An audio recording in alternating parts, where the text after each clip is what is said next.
Hey, what is up, everybody? Welcome into the PHNX Rising Show, brought to you by the DraftKings Sportsbook app, America's #1 sportsbook app.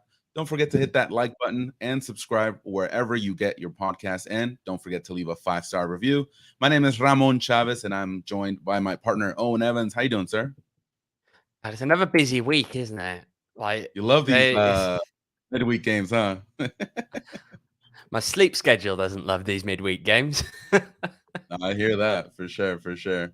Yeah, it's going to be a busy week for Rising, and there's all sorts of soccer going around, so it's always a busy time and a good time to be a soccer fan. So definitely glad to have that. So before we get started, I do want to ask whoever's watching, if you're currently watching us or listening to us, to make sure to like and share and subscribe. It really helps out our show to grow and to reach more Rising fans just like you. So great show for you today. We are going to talk a little bit about last Saturday's victory against San Antonio. That was a great win.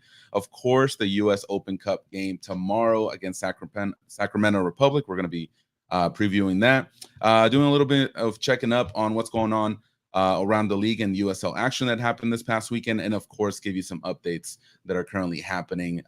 There's some games today as we are live with the U.S. Open Cup. As a matter of fact, I think Inter Miami just scored one on Georgia Tormenta. So sad to see that. I know. Upset. But yeah, all right. So let's go ahead and get started, Owen. So last Saturday, San Antonio visited Phoenix Rising at Wild Horse Pass. Unfortunately, it did not come away with the win. Rising was able to come through 3-0. Greg Hurst with 2 amazing goals. Richmond Antwi getting his first goal with Rising as well. And basically, Rising swept the season series. First defeated them on at the beginning of April, now at the beginning of May.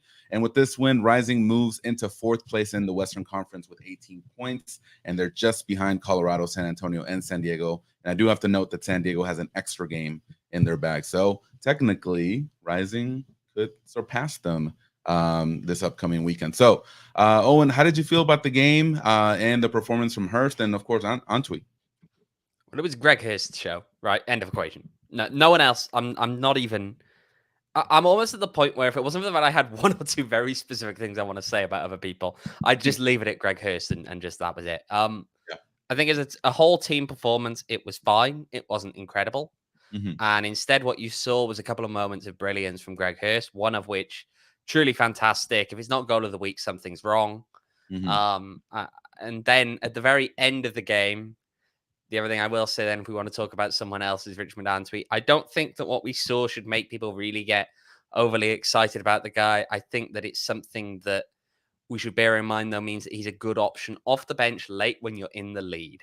Because when you see teams overcommit, just that pace we saw out of him, the confidence around the goalkeeper, when you're going to get those kind of opportunities because the other team are going to overcommit late when they're chasing a goal, that's when someone like Antwi, fresh off the bench, could really cause some problems. So I'm excited to see, hopefully, him being able to be put in that kind of a position again.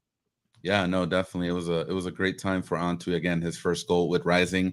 Let's talk a little bit more about Greg Hurst. He continues to. I don't want to use the word baffle, but I'm outstanded by his his commitment, his ability to get into spaces, to make something out of nothing. That first goal that he had was basically a Santi Moore shot at goal, and it bounced onto him, and he was able to flick his head and get it into the goal. And even Jordan Farr was like, I don't even know. Like he couldn't really do too much about the San Antonio keeper. So, and then with the second goal, a great cross from Babu and an outstanding touch by Hurst in the box and able to finish it. And again, yeah, definitely should be goal of the week for USL. So his performances just prove how big of a signing this was for Rising, because otherwise I really don't know where this team would be. Yeah, and I think it's something that Rick has spoken in the past to the fact that Greg reads the game very well. Well, that comes from the fact that from a young age, he was playing at a high level, right? He wasn't playing the college game. He was playing in the top divisions in Scotland as a kid. And yes, he spent a lot of time then in the lower divisions in Scotland as well, where there was, 50 people show up and the local farmer brings his cow out to watch and, that kind of, but it's, but I think, he spent so long against professionals that just at this stage in his career as well. He's come over, played in League One, won League One, and he just reads the game very well. He has really got his confidence up as well, which is huge when you're a striker, when you're a forward, to be able to take some of those efforts on. I mean, let's be honest. Do you think if he wasn't on the kind of goal scoring run he's on, he'd have attempted that second goal? Do you even think he'd have attempted it, right? That's the No. kind of shot that a confident forward takes when he Mhm. just chests it down and hits it with his back to goal and finds the back of the net. I mean, look, and again, it's someone that I think while other forwards have been struggling for form, we've seen him really, really kick on. Okay. Claudio Mm. Repetto hasn't quite performed as the goal scorer that perhaps we were expecting him to be when he came in. And part of that, again, we've done this to death, but are they necessarily playing it to him the right way when he's Mhm. more of that kind of target forward and they're not really a team that looks to make the most in the air in that kind of a situation? Who knows? But at the end of the day, then it's Greg Hurst who's kind of picking him up, putting him on his back Yeah. and carrying him on up the table. Yeah, definitely. I want to check in on the chat really quickly. Shout out to Michael. Michael saying 2-1 for tomorrow's score. That's his prediction. We got Jet 3-3 Rising wins and PKs. Oh man, I don't want that one, Jet. I don't want Thomas, that one. That's a late yeah. night for me. And then Thomas 1-0 off a penalty. Hopefully within 90 minutes, right? So Have you ever tried, like, seriously now, have you ever tried getting an Uber back from Heart Health Park? You can't.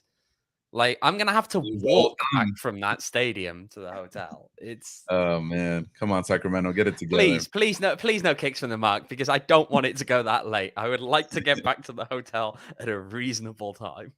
I think it's because you want to get to a bar, not because you really. I'm just kidding. No, but yeah, hopefully it's done within 90 minutes. We talked about Hurst for a little bit. I do want to highlight Antwi because I know myself and Edwin, who's moved on. Deadwin, Edwin, God rest his soul. we've always been advocating for him, and so we've always wanted him to come in, and I'm impressed. You know, he's gone from not even being named to the 18 for the match day roster to the bench, now getting a little bit of playing time. And yeah, it was late in the game, basically the last play of the game against San Antonio, but he took advantage of his opportunity. He scored the goal. It was a great goal getting around the keeper and was able to get the third goal for Rising. So I want to, continue to applaud him. The thing with Repetto is that I feel like Repetto's got a few more chances than Antwi. But I'm pretty sure Repetto is a little bit higher than Antwi on that striker list for Rick Sean. So, but I'm happy to see Antwi score and like you're saying, strikers need that confidence. So for him to be able to come into the game and score, it's only going to help him in the future. And For sure. you saw the way they celebrated that goal, like the whole team Yeah. there. Mhm. That was it, and it kind of goes to what Greg told us in the post game, which was that Antwi's a guy who shows up to every training session, everything with just a big smile on his face. He's happy to be there, and to get that goal, the way that the guys clearly love him there, and the way that they just mobbed him coming off the bench when it's 3-0 into stoppage time, right? Like it's at that point, make it 3-0. The game's dead, and it hasn't. You haven't really worried about the result, I'd say, for the couple of minutes before. So it tells you something more about him and how his teammates view him there. And I think you're right. It's good for him to get off the mark there. I think it's going to do the world of good for his confidence. For sure. Now I'm gonna be a little somber, Owen, because yes, they got the Why victory. are we being somber? Because we need to address Detroit this. taking the lead? Why are we being somber? Ooh, They don't Detroit's appear leading? to have, by the way. No. I just Okay, thought okay. if we're going somber, it's got to be something bad, surely. So I want to talk about the defense, and I know this has been the theme for the season. San Antonio should have scored at least once or twice in that game. Ben Lunt came up huge. San Antonio, I felt at times were controlling the game, especially on the counter. And Rising were lucky that they weren't scored on at least once. And so, is this sustainable, Owen? Because we saw what happened over there at Carson against Galaxy 2. They come back home. The defense again is a big question mark, but I feel like there's a band-aid due to the fact that it was a 3-0 victory. So is this sustainable? Is there any hope that this is patched up before maybe the halfway point of the season where we're kind of, thinking about the playoffs a bit more? Because I feel like this is kind of going to be the issue for them moving forward, especially if they continue to lose in the manner that they did against Galaxy, because it seems like when they lose hard, and so it's just something that I'm really concerned about. What are your thoughts about that? All right, so I'll throw this back to you. I'll answer your question with a question. Did you expect them to dominate San Antonio? I expected a close game, which it seemed Okay. like San Antonio were going to get on the board first.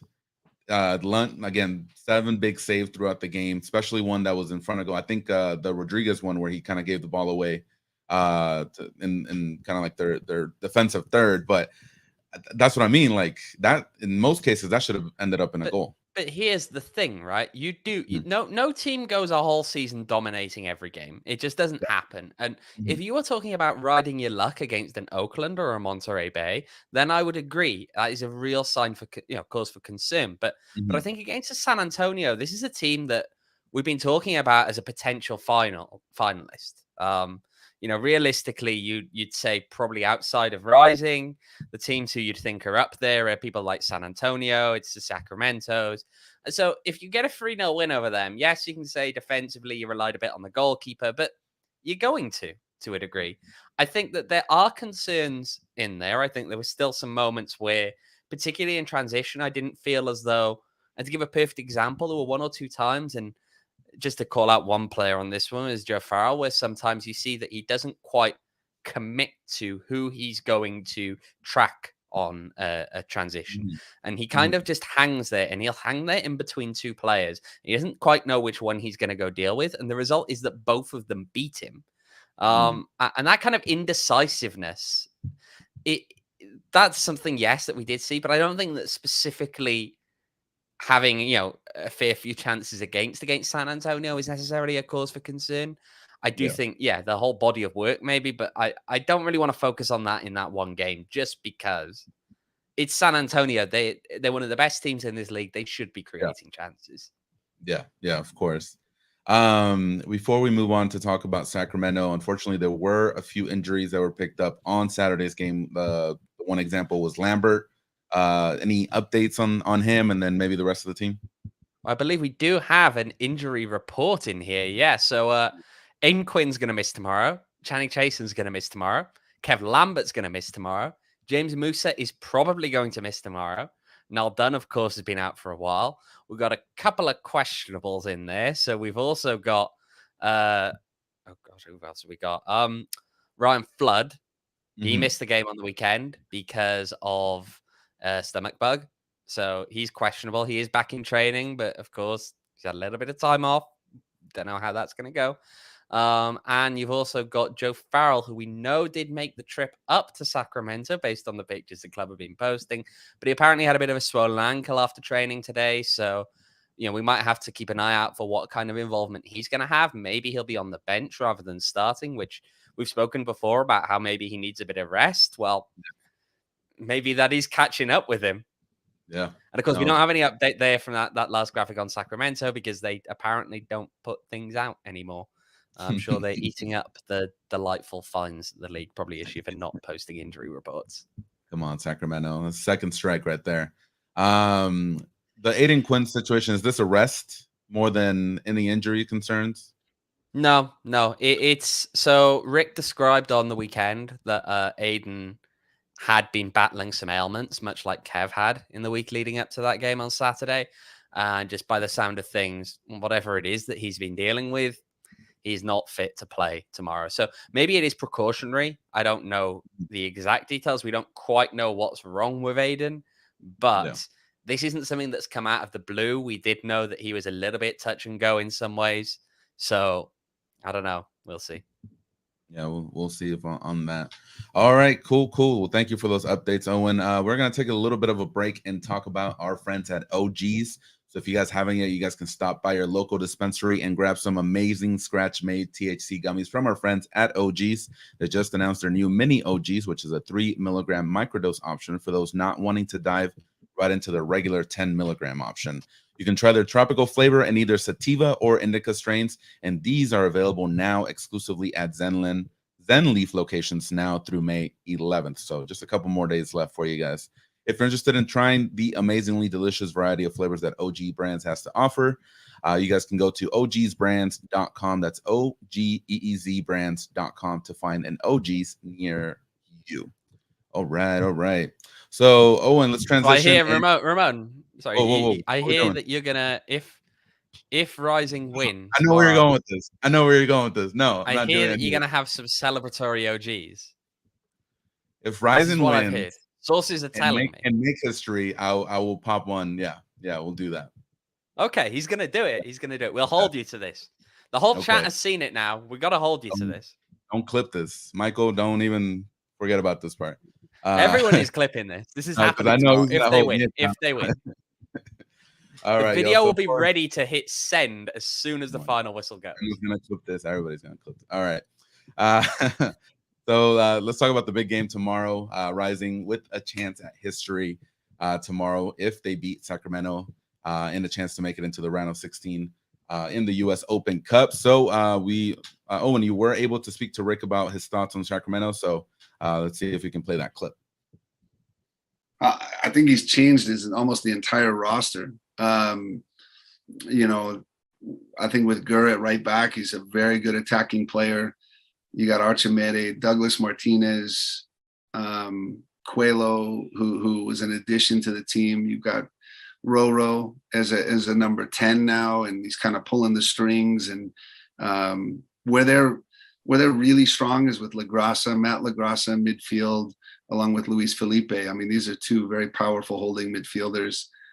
This team's loaded with talent. They've gone out and, credit to their general manager and to Mark and the team that they put together. And, Mark's getting the best out of them right now. And, to go on the road after flying across the country and get a win at New York Red Bull and to switch to a back three in the last couple of games. I mean, he's really doing a good job, and he's a good coach, and I have a lot of respect for Mark. And this is going to be, I told you at the beginning of the season, I thought Sacramento would be one of the best teams, and just give it a little bit of time and it'll play out. And I know they'll be up near the top. Yeah. I mean, Sacramento, their record at home speaks for itself. They've had a very good run at home this season. And they're a team that historically have always been one of the better teams in this league. Last year was a weird exception to that one where they really were quite poor. And Rising managed to get 2 wins up there, drew both games at home. But it's interesting. I know Rick touched there on the kind of 3-5 at the back type thing. Everyone seems to be doing this now, and I feel like we're calling it 3 at the back. Are we, or are we like? I don't know. Are we calling it 3 at the back? 5? Something like that. I feel like we're calling it 3 at the back. But it's interesting because what you'll see then is that when they're in on the attack, it is like a back 3. You have those 3 centre backs. They're kind of offset a bit. It gives them different outlets there, but when they're in defense, it means that they have a lot of numbers back, especially with Sacramento. What you'd see if you watch the game on Sunday is that they seem to, especially in the transition moments, they got back quite quickly and they had a lot of numbers there. So they're very aggressive, those fullbacks in that kind of a system. And it kind of makes you think of how Rising likes to play with its fullbacks, but it's good for them. I mean, Duke Lacroix is a really good option in that kind of a role where he's bombing up and down. And he was quite an aggressive option for them, providing them a good amount of the width that they were finding. And they did seem to move it out wide. That was the other thing. They really, really exploit that width that the fullbacks pushing up give them. And what you saw again from Sunday is that it wasn't necessarily as much play right straight up the middle. They were really trying to stretch that pitch out wide. And at times were playing it from one wing over to the other to just, kind of make the opposition chase. And that's something that Rising are going to have to deal with. We know that Rising in general, well, it depends how formationally they come out. I'd expect we're not going to see that same formation from Rising simply for the fact that the centre backs appear to be dropping like flies.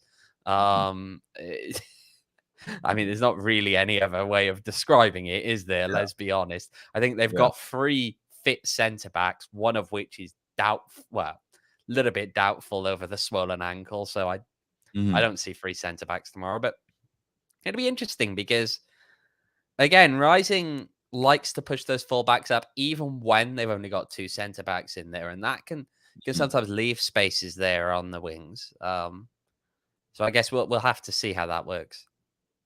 Yeah, John Morrissey on USL Tactics on Twitter kind of broke it down a little bit more with video, and exactly how you're saying, it reminded me a lot how Rising will play, where those wingers will just bomb down the sides and leave those 3 center backs in the back, or if it's 2 center backs, then one of the midfielders will drop off a little bit. So it's going to be an interesting matchup. It's probably why they didn't put out their injury report, right? Just to mess with the tactics here. So as far as the U.S. Open Cup, Sacramento barely, I'll just say it that way, they barely got by Valley Central Fuego.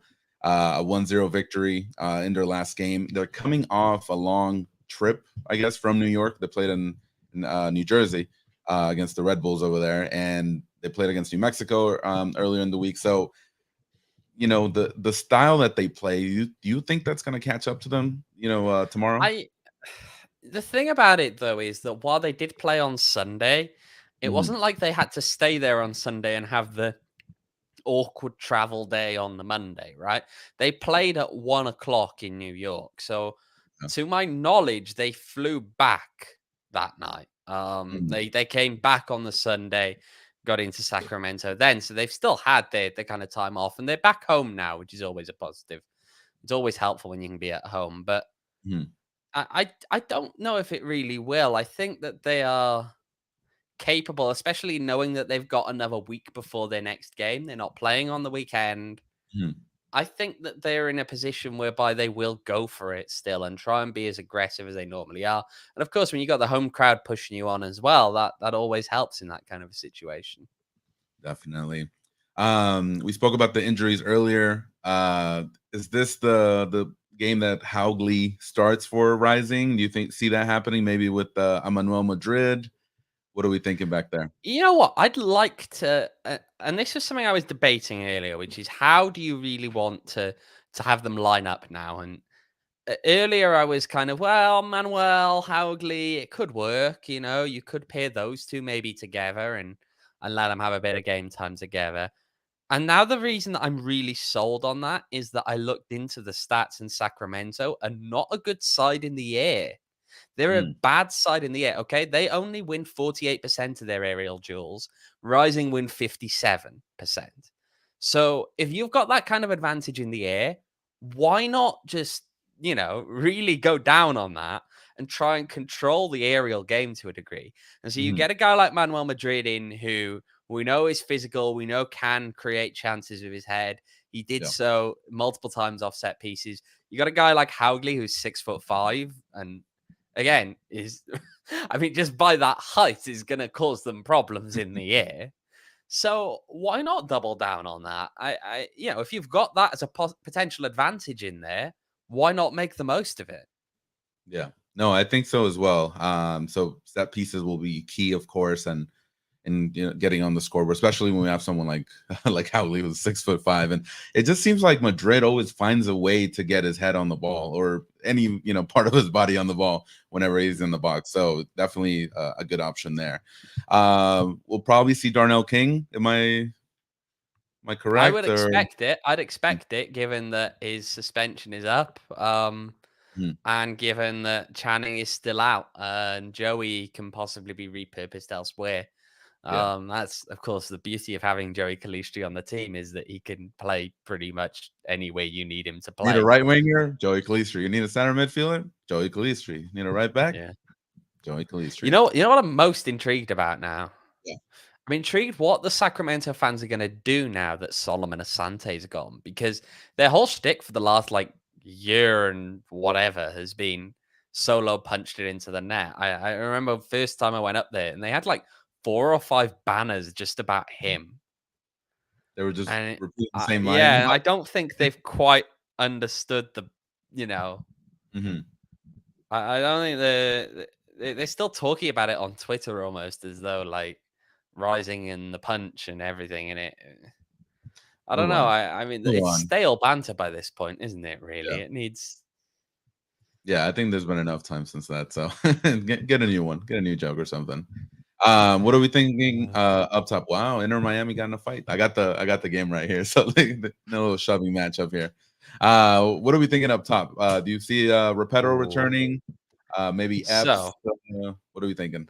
so do I need to run through the 3 players that I'm pretty sure I saw in the pictures in the traveling Let's do it. party? I'm Yep. pretty sure that Repetto's going. I'm pretty sure that Mhm. Hurst is going. I'm pretty sure that Antwi's going. And knowing, of course, is if you're not familiar with this, Rising generally does not bring players that it doesn't plan to have in its match day 18. Mhm. Okay, because travel is money. It's is Yep. the easiest way of putting that. So if you see them on the pictures going off to travel, it's normally because they're actually going to be in the 18. Rare exceptions sometimes when you've got people who are kind of touch and go on an injury. Mhm. So I don't know. We'll see. Yeah, I think I Also, would like to see. Michael, sorry. Could you say to Go ahead. Michael's point, it can't be Damian Lowe, can it? Because wasn't he sent off in the last round? Mm. Yeah, I think I don't know. It was a shoving match, and then someone like grabbed the arm of someone else. So yeah, bunch of yellow cards everywhere. So it I'm was a seeing fun time. 2 red cards. 2 red cards. We've got Nice. Robbie Robinson, and Jake Dengler. There you Okay, go. so There no you go. Damian Lowe red card there. No Damian Lowe red card. Owen, let's move on a little bit and let's kind of get in this positive mindset, right? So, how much would it mean for Phoenix Rising and the fans for them to be able to clinch their ticket to the round of 16 if they do beat Sacramento tomorrow? Well, it would be team history. Let's be clear on that. It would not only be team history, though. It would also be history for the state of Arizona in the modern era Mm, of the Open Cup. Now, there are other teams that have made it this far, and I believe we do have the results for that here. So there are 5 other teams, well, by year that have made it to either the round of 32 or what is effectively the equivalent here. mhm, So 2014, Arizona United, the only time this club has made it this far, because Arizona United, of course, a previous incarnation, lost in 2014 to LA Galaxy. 2013, FC Tucson lost to Houston Dynamo. In 2010, 99 and 98, the Arizona Saguaros, who are now Sporting Arizona, I believe, lost in all 3 of those years. Austin Aztecs got absolutely thumped by San Diego Flash and El Paso Patriots back in the 90s. But yeah, those are the only 5 times we've had a team from Arizona make it to the round of this kind of stage of the cup mhm. in the modern era. None of them have made it past this stage. Now, we do believe there is a team from the 70s that made it to the quarterfinals, but the National Challenge Cup years when everything was just amateur teams is very hard to research. So Yeah, yeah. that's we'll see.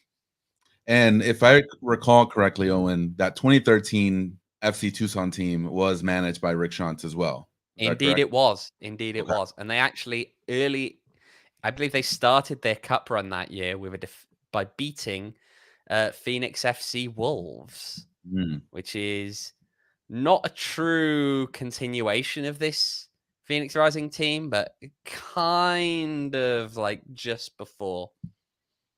gotcha. Very complicated USL stuff with Yeah, always a non-payment of fun wages. time. But yeah, if they book their ticket, they're able to get past Sacramento. This would be the furthest team that they've furthest they have ever gone as Phoenix Rising. So I don't know. So putting my my fan hat, I love this. I think it kind of gives Rising in the state of Arizona as a whole a little bit of recognition in the national stage.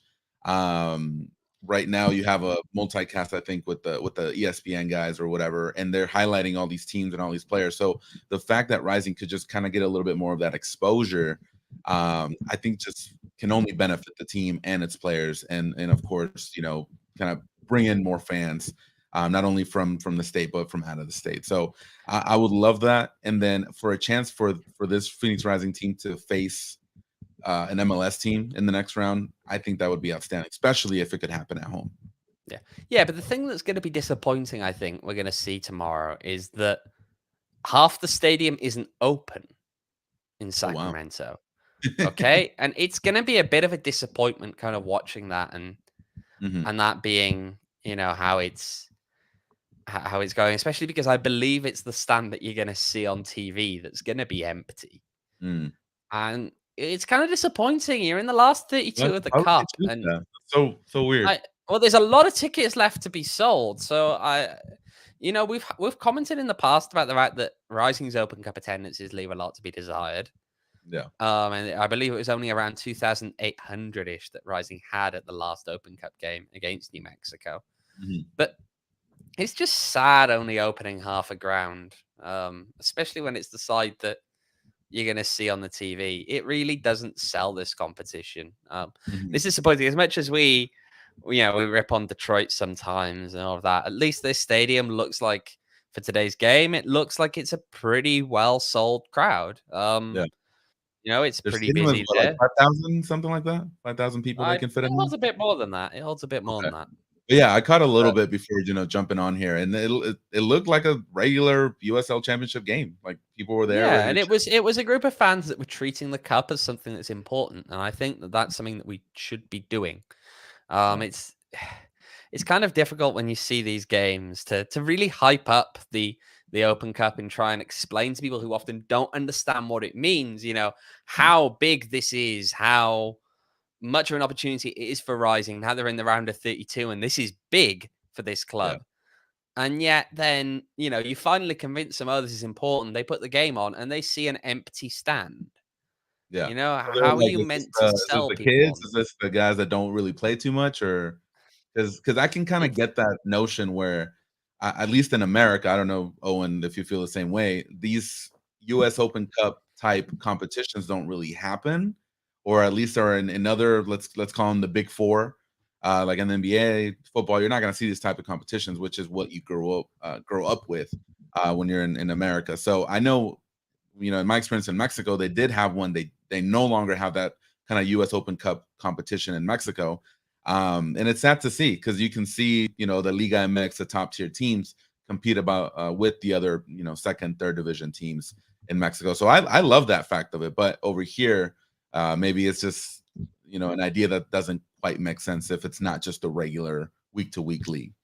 Well, it's weird because that's just kind of how American leagues work, is that they ignore the ecosystem of everything else unless it's directly subordinate to it, right? So, Yeah. the NFL doesn't care about what else is there now, USFL or any of that Mhm.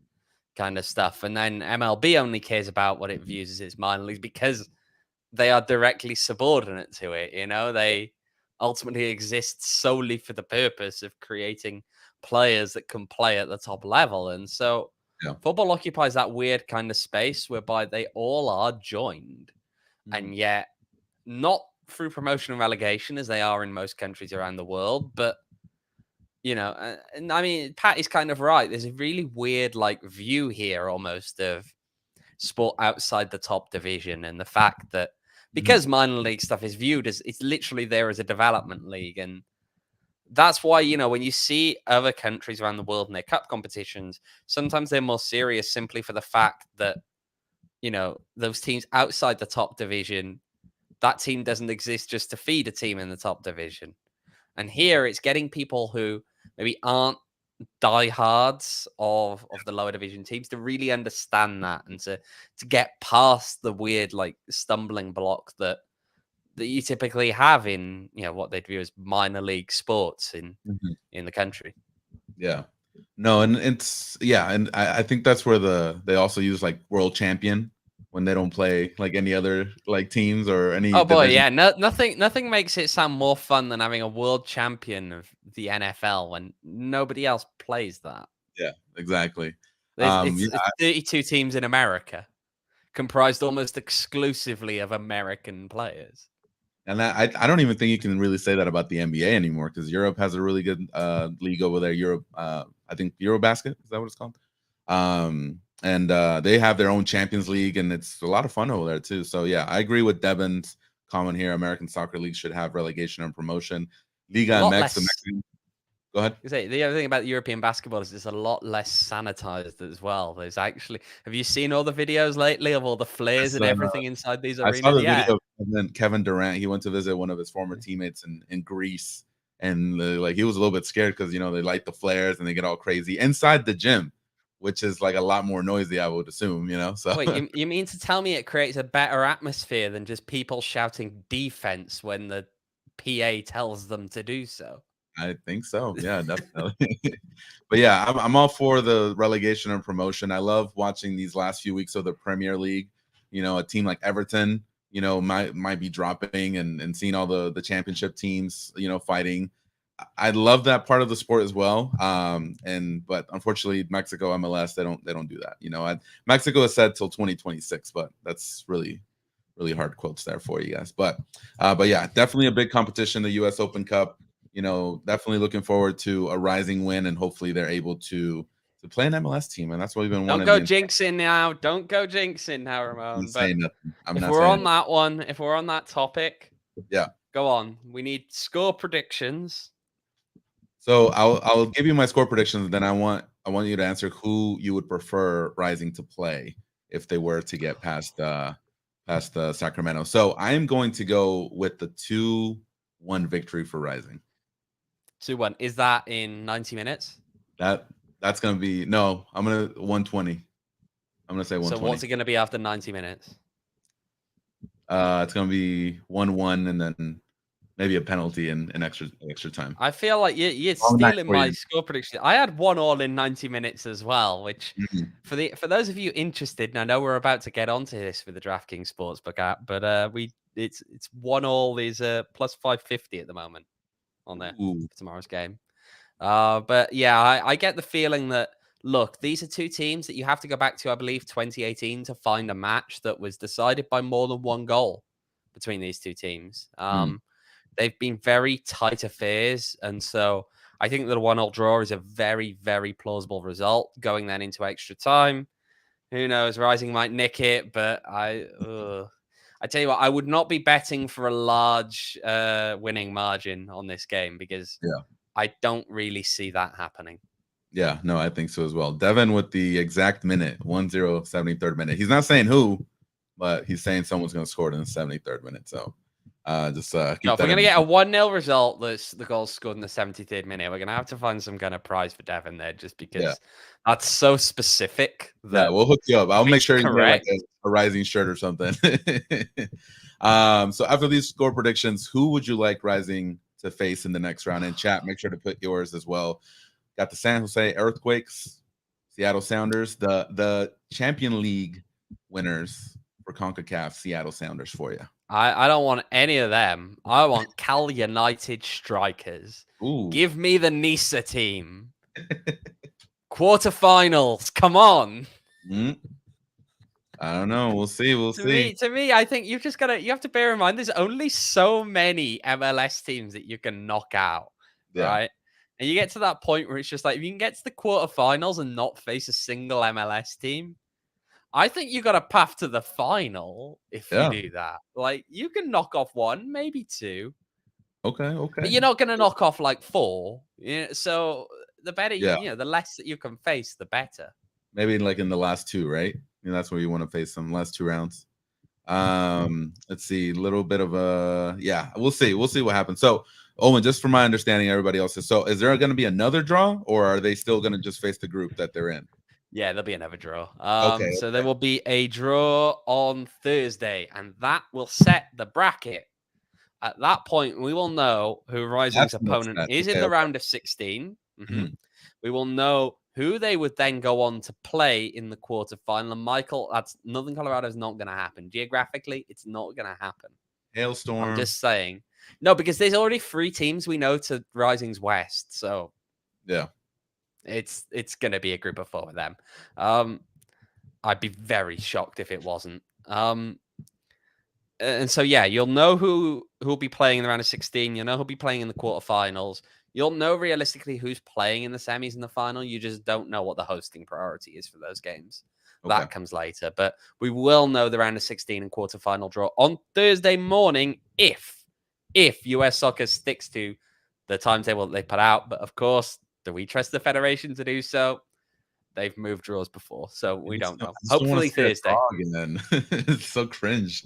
Yeah. You don't want to But watch more Inter Miami fans opening envelopes. I don't want to see a kid fumbling with envelopes and just like giving it to the dude, and the host having to talk to the off-camera guy to move on to the next one. It's just, come on, guys, a little bit more. It's weird. It's Yeah. Look, it feels like the production value of those draws is poor. Let's be honest. It is. Hey, We were talking also, before we about the have like to- empty stands don't help sell this tournament. But can you imagine telling people that there's a really tense draw coming up? And look, I love draws. I love sitting down watching it, the anticipation of who could you draw, what's going to happen, and just knowing that everything that could happen is down to pure random luck. Yeah. But those draws are awful. Like, Yeah, again, envelopes, fiddling around, give them a little shuffle. I mean, at least they got away with a thing whereby they of the envelope kind of go up and it's like purple. Okay, it's gonna be Louisville. Like, it's like, I know, man. Like, come on, have a little bit more. The worst part was in the first. So it was the third round draw, and when you had teams that couldn't host, and you'd sometimes have like one team that couldn't host. And so they draw the two home teams, and then they'd go, well, now we've got to add this other team that couldn't host to the pile. And it's like, who's in that envelope. Everyone knows what's in the envelope, and you can see it the whole time. They're not even good quality It's envelopes. not secret anymore. We all know what's in that envelope. Like, yeah. No, to Pat's comment here, like that World Cup draw was something else, man. Like, they got Idris Elba, they got all these players there just to say one thing and get paid like 100,000 euros or whatever they get paid. But the one thing that I do like about these draws is at least they get on with it. Yeah. Unlike a World Cup draw, we'd be sitting there for half an hour while they do some weird musical act and dance around on stage and then start talking to people for 10 minutes about irrelevant stuff. Just get on with the draw. Yeah. All right, y'all. So let's we're gonna check in on the current US Open Cup results. But before I talk to you guys about that, I do want to talk to you guys about DraftKings. So the Suns are playing tonight. It is a huge game, huge implications. I just want to say that I feel the same way Lil Wayne does about Luka. I'm not gonna say what he said, but that's exactly how I feel. And you guys can get get in on the action tonight by betting on the game with the DraftKings Sportsbook app, an official sports betting partner of the NBA. This week, new customers can bet just $5 on any team to win and get $150 in free bets if they do. Right now, all customers can place a same game parlay with 3 or more legs and get a free bet back up to $25 if one leg doesn't hit. That's an amazing promotion there. So again, guys, if you guys haven't downloaded the DraftKings Sportsbook app, what are you waiting for? You guys can use promo code PHNX, bet $5 on any NBA team to win their game and get $150 in free bets if they do. That's promo code PHNX only at DraftKings Sportsbook. You do have to be 21 and over, Arizona only. Gambling problem, call 1-800-NEXT-STEPS. New customers only, minimum $5 deposit. Eligibility restrictions apply. See DraftKings.com/sportsbook for details. All right. You know what? Speaking of the Suns, I feel like we need to work out here because I think after what happened on Sunday, I think Chris Paul is bouncing back tonight. So go on, how many points is he going to get? I think he's gonna get like maybe not above 25. You're not going above 25. Not above 25. But well, at the moment, so you can get if you've got him for it's minus 125 for an over 15.5 on DraftKings. I'm trying to have a look. I don't use the basketball. I don't look at the basketball betting enough, so I feel like I'm awkwardly stumbling through these odds. A lot of numbers to that. Just go bet on everything for Chris Paul, I think, on today. Yeah, he's coming back for sure. That fire in him is going to be. First basket, I'm going to call Crowder. First basket. So I know Espo always likes to say to put your money on Crowder. I'm putting my money on Crowder tonight. So make sure to. And you know what? As soon as we hop off here, there will be a few minutes left of the Suns pregame show, I'm sure. So make sure to hop on over and join them. They often have some betting tips towards the end as well. So yeah, maybe if you hop on over there, they might have some better insight than we have. For sure. All right, Owen, let's wrap up the show today. Let's talk about the U.S. Open Cup. We got some ongoing games right now. Orlando City, it's a final over Philadelphia 2-1. That was a good game right there. Great goal by Orlando. I saw the clip there on Twitter. At the half, we have Detroit City, Louisville 1-1. Halftime in extra time. That is, to be clear. Halftime in extra time. There you go. And then you got the New York Red Bulls, not the baby Bulls, the actual Bulls, 3-0 over DC United. I got the Inter Miami game on my other screen here, 3-0, multiple red cards. Yeah, that game's over. That game's over. Yeah. Right now 3-0 that game's Dallas over Sporting Kansas City right now in the 50th minute in the second half. So any surprises there? Not a lot of I think this is when the USL not really. I mean, it's always weird, especially when MLS teams play MLS teams. You don't really know quite what to expect because they can put reserves out. They can. Yeah. I'm sure you know about the name that we must not be spoken. So I'm gonna say it out of respect for you, and I'll be nice. Okay. But yeah, I mean, you never really know. Oh, Tormenta got one. Okay, all right. Yeah, but they ain't coming back. They're 3-0 down in like the just like them to be happy, you know. Yeah. So and then I think the big games I'm interested in now tomorrow. I'm really interested to see Richmond hosting Charlotte because as hosting an MLS team, big stuff. I'm interested, of course, to see Union Omaha against Colorado's Northern Colorado Hailstorm. I think should be a fun one because one of those League One teams is going into the round of 16. There will be a League One team in the round of 16. That's exciting to say. And then, of course, the big game at 7:30. Cal United Strikers against LA Galaxy. No, it's Phoenix Rising against Sacramento Republic. But they're hosting Galaxy, Cal United Strikers won. I mean, they've sold that stadium out. Nice. Down in Irvine. So we'll see how they do. And maybe, just maybe, there'll be a NISA team in the next round that should Rising get a result in Sacramento. They can maybe draw in the next round. Should be fun. Yeah, I'm looking at the New York one. The Battle of New York, you got NYCFC against Rochester, New York.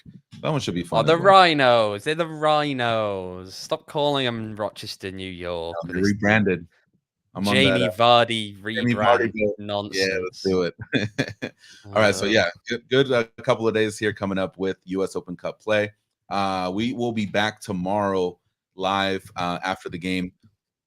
So make sure to tune in for that live post-game show, hopefully with some really great news. And hopefully, like they did it last time, Owen, we're able to get you the little brackets, right?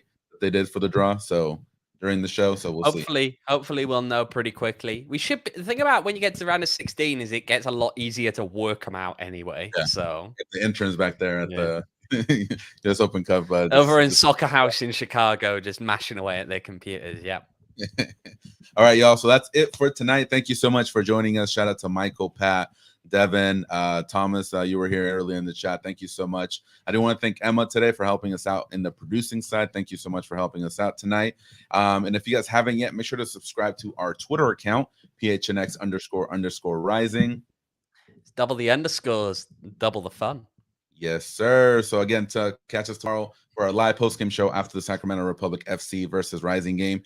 And make sure to subscribe, whether you're on YouTube watching us live right now or on your streaming platforms. Make sure to help us out there as much as you can. Until then, we will see you tomorrow. Be well and stay safe. Take care.